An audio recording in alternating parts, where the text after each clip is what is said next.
Good evening and welcome to a very special episode of the Buck Stops here. I'm Vishnu Shom and I'm on the deck of the INS Virat, India's aircraft carrier, for the very last time. For nearly 6 decades, this ship has sailed the oceans. She has defined the firepower of the Indian Navy and at one stage of the Royal Navy as well. Remember, way back in 1982, she'd fought in the Falkland Islands War. Today, the big question is this: what's going to happen to this fine warship? Is she going to end up as scrap like her predecessor INS Vikrant, or will a state government, perhaps with the centre, come together and raise the funds to make her into India's finest maritime museum?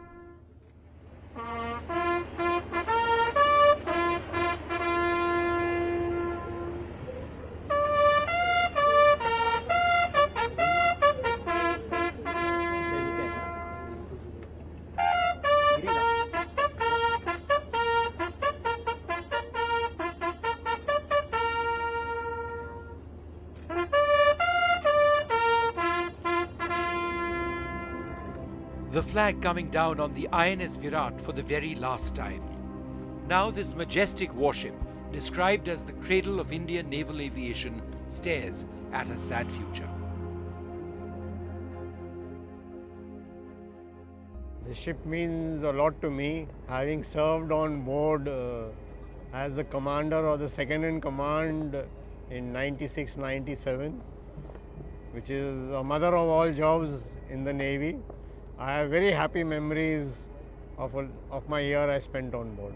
What will you feel, sir, as the Chief of Naval Staff, as somebody who's been a commander on the ship, when you see images of Virat being cut up? One will feel very sad.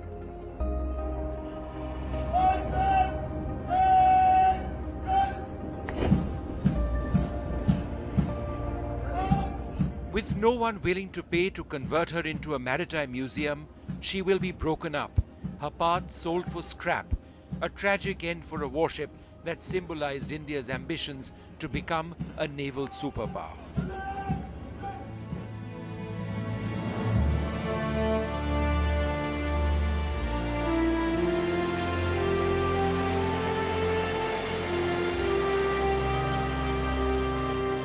For nearly 6 decades, the INS Virat has been a significant force in oceans around the world, first as HMS Hermes in service with the Royal Navy, and then as INS Virat, India's flagship.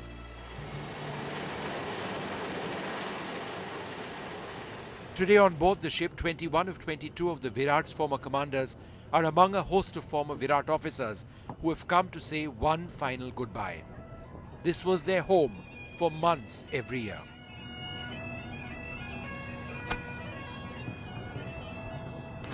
The ship means a lot. This has been my only ship that I have served on almost close to about 9 years during my tenure in the Navy. Before this, I was on a landing craft for about 1.5 years. After that, this has been my home. How sad would it be if she ultimately ends up as scrap? It's something that I don't wish it.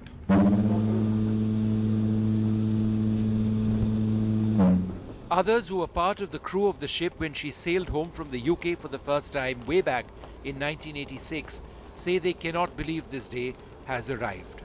I still remember the time when we took over the ship in England. It was such a matter of pride. And then to get her ready for the long voyage to India, then bringing her down the Suez Canal through the Mediterranean, everything was a great experience. And let me tell you, the ship didn't give me a bit of a problem.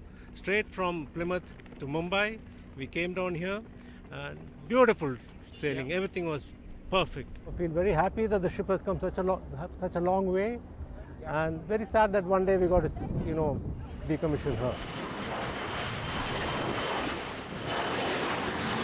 And this is what the Virat was meant to do, to operate as a mobile airfield.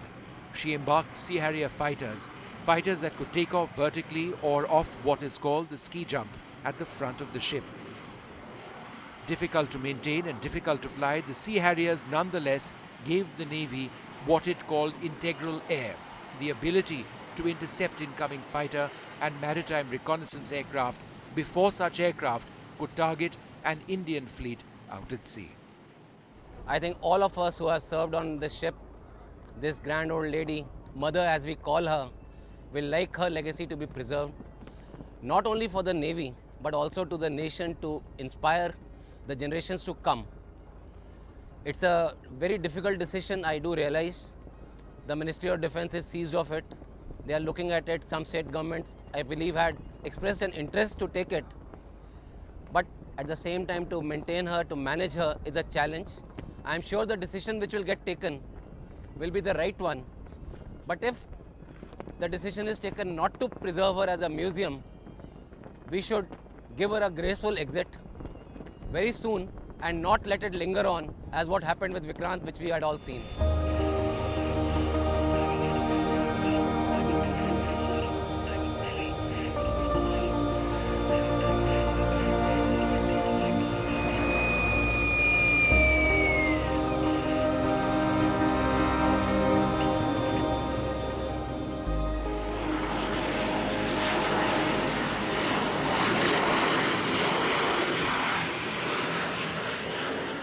For many of us who've covered defence for several decades, it's also a bittersweet day. We've done so many stories around the INS Viraat.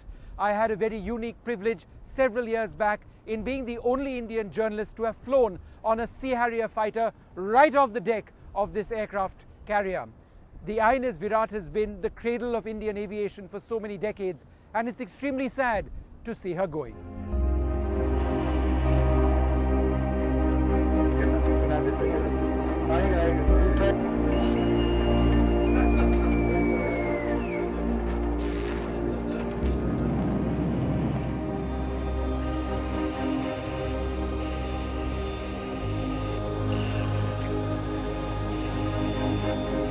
What it is to fly with the Navy's Top Gun, we do a sortie on this, a Sea Harrier jet.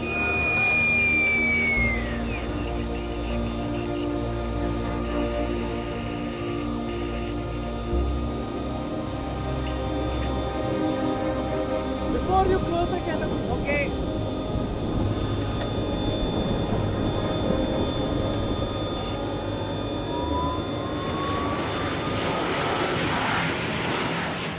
Shot off the ski jump and formed up with other Sea Harriers in the sky. It was a once-in-a-lifetime opportunity to see the Sea Harrier operate in its maritime environment.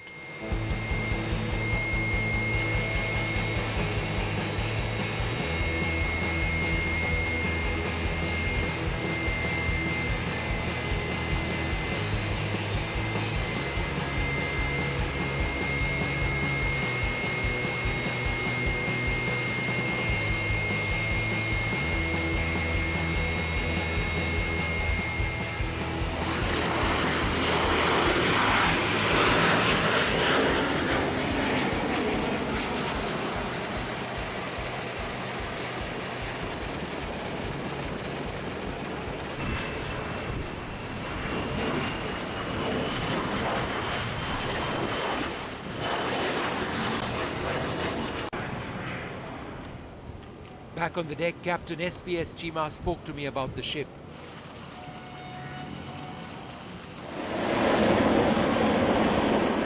Today, Chima, who went on to command the Western and Southern Naval Commands and retired as Vice Admiral, is one of those to visit the ship one last time.